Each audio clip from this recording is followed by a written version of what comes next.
In a surprise move, the Supreme Court gave the Trump administration the green light to fire over 1,000 employees from the U.S. Department of Education, basically shrinking the agency to half its original size. That department used to handle things like college loans, civil rights protections in schools, and student performance tracking. Now, with fewer people and power, it's unclear how those duties will be handled. Moving on swiftly, this is Global Pulse TV. Let's continue. Meanwhile, 24 states and D.C. are suing the Trump administration over $6.8 billion in education funds it's holding back. That money was meant for after-school programs, teacher training, and support for kids learning English.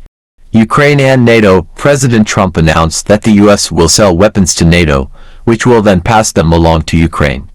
This is part of continued efforts to support Ukraine in its war against Russia, but not everyone's cheering.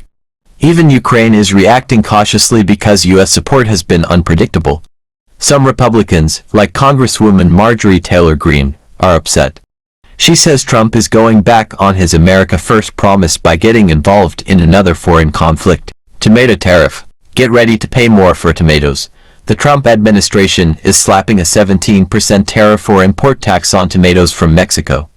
This is meant to help tomato farmers in Florida, but for everyday Americans, it likely means pricier salsa, ketchup, and produce at the grocery store. These tariffs were first suggested back in the 1990s, but trade deals delayed them until now. Judicial appointments. Trump's second term is off to a slower start when it comes to filling federal court seats. His first appellate judge of this term, Whitney Hermendorfer, was just confirmed after a 6-week wait.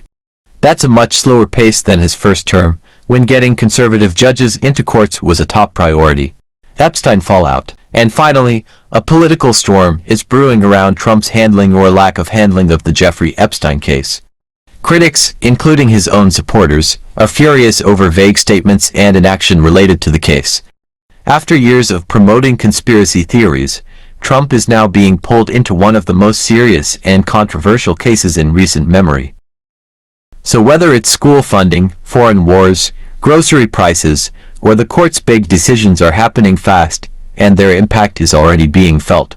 Stay informed, ask questions, and we'll be here to break it all down simply. Thanks for watching. If you found this video interesting and useful, please don't hesitate to comment, share and subscribe to this channel for more interesting news updates on Global Pulse TV.